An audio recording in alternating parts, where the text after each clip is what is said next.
Olá, boas-vindas a esta análise. Hoje vamos explorar uma daquelas ironias históricas que simplesmente explodem a nossa cabeça. Imaginem o seguinte cenário: uma guerra de 200 anos, com motivações puramente religiosas, que acaba, por puro acidente, destruindo todo o sistema feudal e dando à luz o mundo econômico moderno e o capitalismo. É exatamente sobre isso que a gente vai falar. Para entender como essa transformação gigantesca aconteceu, vamos seguir um roteiro bem direto. 1. O sistema feudal estático. 2. As cruzadas como catalisador. 3. O fim da servidão. 4. A ascensão da burguesia. E, por fim, 5. O declínio da igreja. Número 1. O sistema feudal estático. Vamos voltar no tempo para a Europa antes do século XI. Essa comparação mostra perfeitamente o contraste colossal que a gente vai explorar. De um lado, a gente tem o feudalismo, uma realidade agrícola, super rígida, isolada, onde a terra era literalmente a única medida de poder. E o seu nascimento ditava o seu destino. E do outro, a sociedade dinâmica baseada em dinheiro e mobilidade, que acabou tomando o lugar dele. Mas como era essa vida feudal de fato? Bom, sem um governo central forte após a queda do Império Romano, a Europa virou um monte de domínios fortificados. A sociedade se dividiu de um jeito bem parasita, sabe? De um lado, poderosos senhores locais que eram donos de tudo, e do outro, uma enorme classe de camponeses sem direito a quase nada. Era uma economia totalmente fechada, focada só em sobreviver do que a terra dava. A realidade dessa galera era brutal. O servo não era exatamente um escravo no sentido clássico da palavra, mas ele fazia parte da propriedade. Ele não podia simplesmente fazer as malas e ir embora, muito menos mudar de profissão. Estava preso num ciclo infinito de trabalho forçado e pagamento de taxas altíssimas. E o pior, tudo isso era validado como uma ordem divina impossível de ser questionada. O que nos leva à parte 2. As cruzadas como catalisador. Todo sistema estático acaba enfrentando um ponto de ruptura, né? E aqui a gente precisa ter noção da escala da coisa. Quando o Papa Urbano II convocou a Primeira Cruzada, ninguém imaginava que isso ia virar um movimento contínuo de quase 200 anos. Não foi uma batalha de fim de semana, foram gerações inteiras marchando da Europa em direção ao Oriente. E olha só que loucura, o que começou com um fervor religioso místico, muito rapidamente, virou um gigantesco motor econômico. Pensem bem, mover dezenas de milhares de pessoas cruzando continentes exige muita logística. Barcos, armas, comida, suprimentos. Rapidinho, essas expedições viraram uma máquina sem precedentes de consumo, comércio e, claro, um endividamento absurdo. Isso puxa ao nosso ponto 3, o fim da servidão, que foi a primeira grande rachadura na estrutura feudal.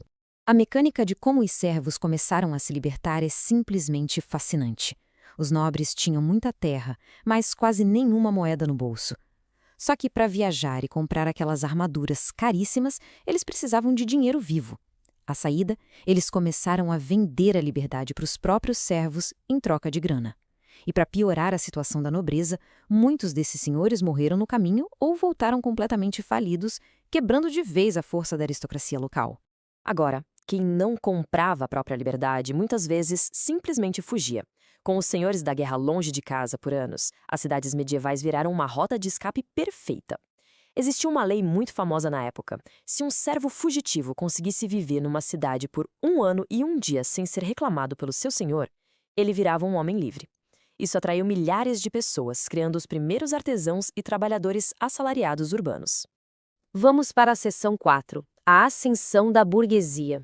Com as cidades crescendo e o comércio fervendo, surgiu o grande vencedor de todo esse processo.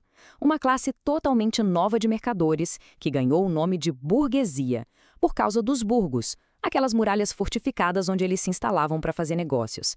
Eles não eram nobres, não pertenciam ao clero e já não eram camponeses miseráveis. Era uma peça nova que não encaixava no quebra-cabeça do sistema feudal. E o impacto desses caras foi estratosférico, principalmente depois que o mar Mediterrâneo foi reaberto por cidades italianas como Veneza e Gênova. Mas o grande estalo mesmo foi cultural. O europeu foi por Oriente e voltou viciado em artigos de luxo, sedas, perfumes e especiarias. Para dar conta dessa nova demanda, o comércio internacional bombou e o dinheiro voltou a circular pesado pela Europa. As velhas práticas bancárias ressurgiram com força total. E com os bolsos cheios de moedas, a burguesia mudou o jogo político. Para esses comerciantes, aturar os pequenos senhores feudais com suas guerrinhas e pedágios a cada esquina era péssimo para os negócios. A solução deles foi genial. Começaram a financiar diretamente os reis, pagando altos impostos. O rei, agora com dinheiro em caixa, montava exércitos nacionais gigantes, centralizava o poder nas monarquias e encerrava de vez a era da fragmentação feudal. Finalmente chegamos à seção 5, o declínio da Igreja. Talvez o capítulo mais irônico de todos. Para entender o tamanho da reviravolta, a gente tem que lembrar o que a Igreja ensinava naquela época. A busca pelo lucro era condenada.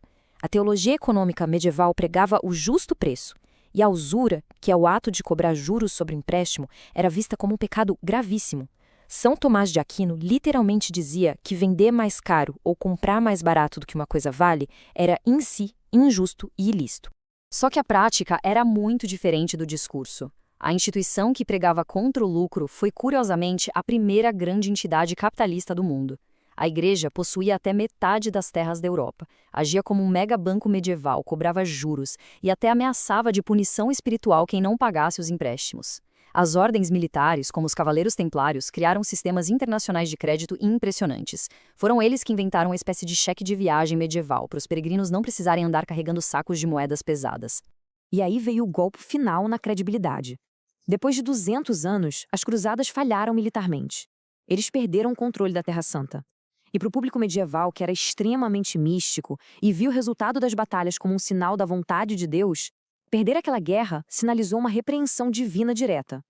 Aquela aura de perfeição inatingível e divina foi quebrada ao meio. Essa combinação foi a tempestade perfeita. De um lado, a perda de credibilidade espiritual.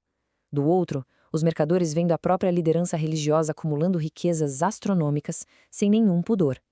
O feitiço quebrou e a culpa simplesmente sumiu. A burguesia se sentiu psicologicamente liberada para buscar o lucro e abraçar o que a gente chama de racionalismo econômico puro, sem aquele peso constante da condenação eterna. O que nos deixa com uma provocação final fascinante.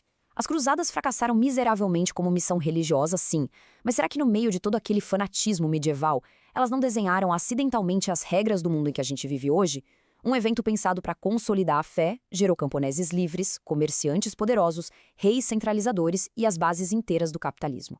É uma lição incrível sobre como as engrenagens da história quase nunca giram na direção que a gente planeja. Muito obrigado por acompanhar essa análise e até a próxima.